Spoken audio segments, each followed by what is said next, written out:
Imagine losing everything. Not just a war, not just a battle. Everything. Your cities gone, burned to ash and rubble. Your economy destroyed. A loaf of bread costs billions. Your reputation shattered. The entire world despises you. Your country literally split in two. Now fast forward 75 years. BMW, Mercedes, Siemens, Volkswagen, Adidas, Bayer. How do you lose 2 world wars and still win? That is exactly what we are going to find out today. Buckle up, because this story is one of the most extraordinary comebacks in human history. To understand how Germany rose, we first need to understand how far it fell. Not once, but twice. The German Empire under Kaiser Wilhelm II was one of the most industrially advanced nations on earth. Strong military, strong economy, a people full of national pride.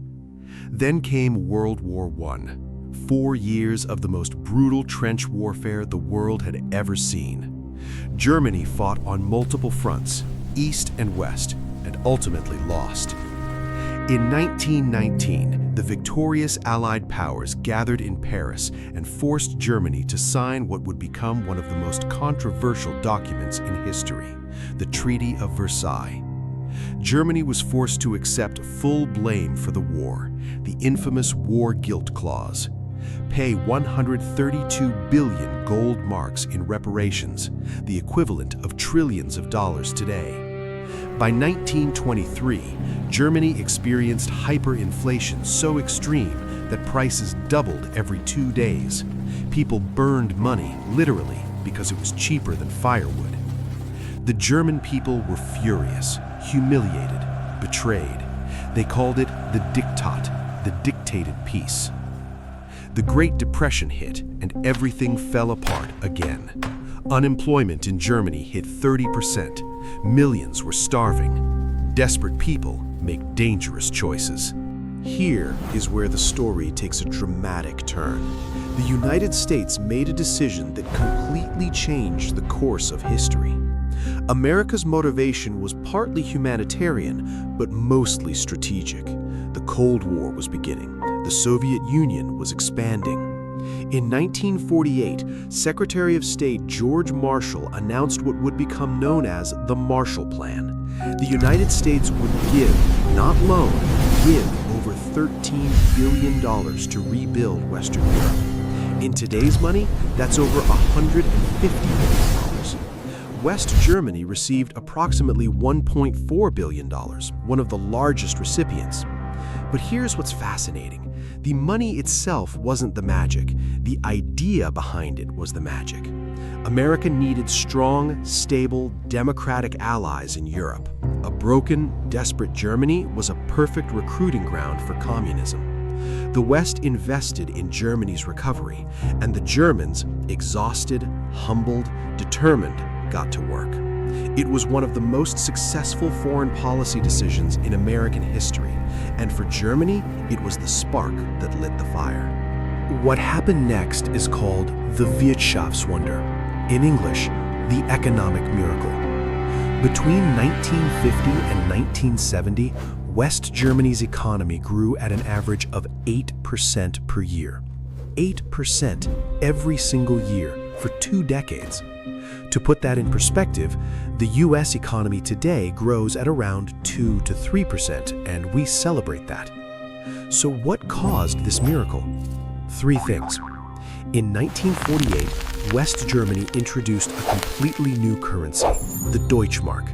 The old currency was worthless. The new one was credible, stable, and backed by strict monetary policy. Overnight, shops that had been empty filled with goods. People started working again because their wages were worth something. The economy came back to life almost instantly. Ludwig Erhard was West Germany's economics minister, and he did something radical. He eliminated price controls, he cut taxes, he embraced free market competition. The bureaucratic economy of the Nazi era was swept away. Small businesses flourished. Innovation was rewarded. Germans had a reason to work hard because hard work actually paid off. Here's something that often gets overlooked. Bombs can destroy buildings. They cannot destroy knowledge.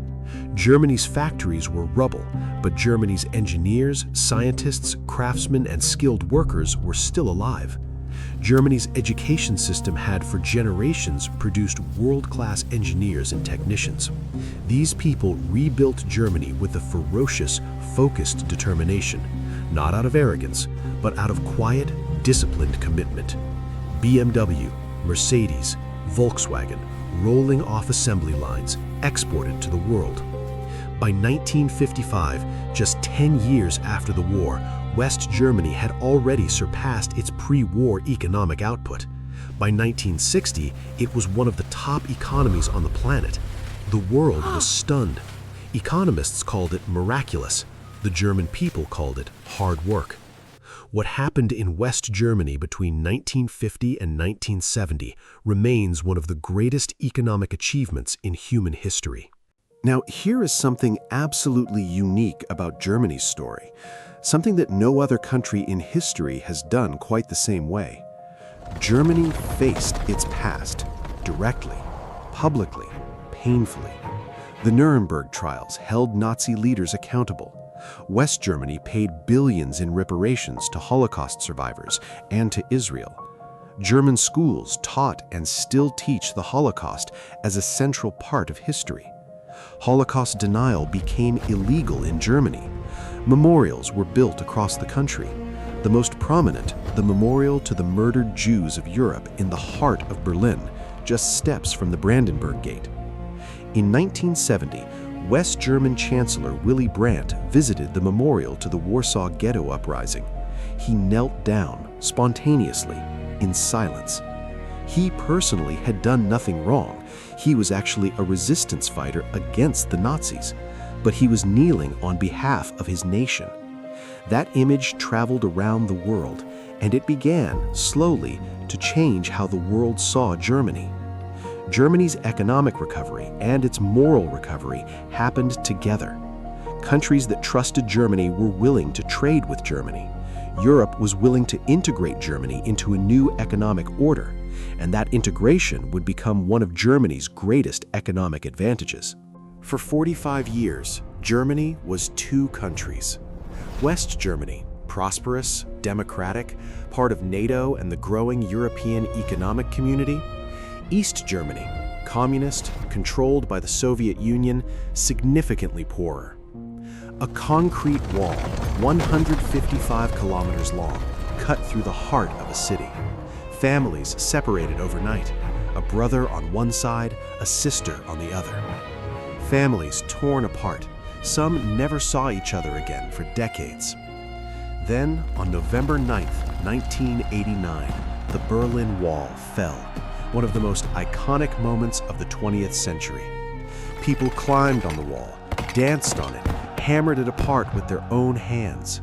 After 28 years of separation, families were reunited. On October 3rd, 1990, Germany was officially reunified. But reunification brought enormous challenges. West Germany essentially had to absorb a country that was 40 years behind economically. East German infrastructure, factories, and systems were outdated. Unemployment in the East skyrocketed when inefficient communist enterprises collapsed overnight. West Germany paid a solidarity surcharge tax for decades to fund Eastern reconstruction. The total cost of reunification, over $2 trillion. Today, former East German cities like Leipzig and Dresden are thriving modern urban centers. Germany turned a historic crisis into another long-term asset. Germany turned a historic crisis into another long-term asset. That is what Germany does. So today, Germany is the fourth largest economy in the world. But why?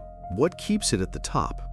Everyone knows about BMW and Mercedes, but Germany's real economic backbone is hidden. It's called the Mittelstand.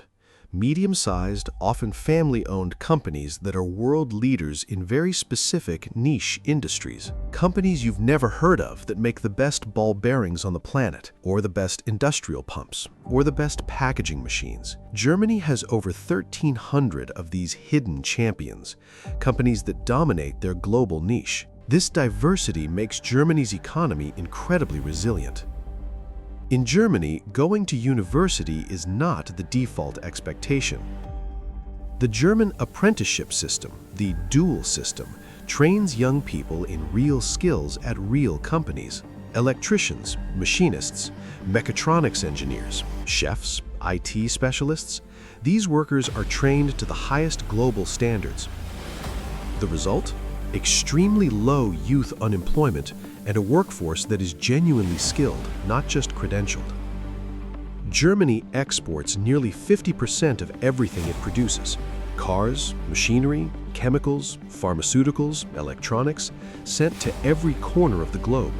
Germany consistently runs one of the largest trade surpluses in the world. Germany is the dominant force within the European Union, a single market of 450 million consumers.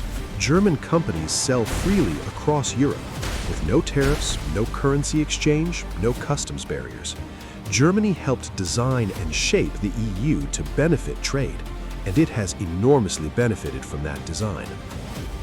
4 secrets: working together, building on each other, creating something that is almost impossible to replicate. This is why Germany sits at number 4 in the world, not by accident, not by luck, by design. Germany is not perfect. No country is. These are the real challenges. An aging population that strains the pension and healthcare systems, heavy dependence on Russian natural gas, exposed painfully by the Ukraine war, a slow transition to renewable energy, bureaucracy that can stifle the innovation, a growing far-right political movement fueled by immigration anxieties and economic frustration. Chemical problems. These are real problems. Germany is not immune. But the country has confronted extraordinary challenges before and rebuilt and adapted. History suggests Germany will find a way through these too. These challenges are real, but so is Germany's track record. The story is not over. So let's come back to where we started. A nation in ruins, twice morally bankrupt, physically destroyed, internationally despised, and yet, Germany rebuilt. First, humility is not weakness. Germany's willingness to acknowledge its crimes, genuinely, publicly, legally, allowed it to rejoin the community of nations. Countries that hide from their history tend to repeat it. Second, investment in people outlasts investment in weapons. Germany's engineers, scientists, and skilled workers rebuilt the country, not missiles, people. Third, economic systems matter. The switch to a stable currency and free markets in 1948 sparked an almost immediate recovery. The right system unleashes human potential. Fourth, integration beats isolation. By committing to Europe, Germany gained access to a vast market and a network of allies. No country grows rich in isolation. And, perhaps most powerfully of all, collapse is not the end of a story. It can be the beginning of a better one.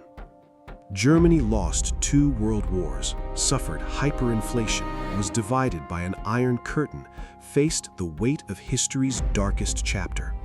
And today, no fall is permanent. Europe rebels the faction if you do the work. That's the story of Germany, one of the greatest comebacks in human history. Share this with someone who needs it. What surprised you most? Comment below. And subscribe, because next week we're going to explore another nation whose rise will absolutely blow your mind. See you then.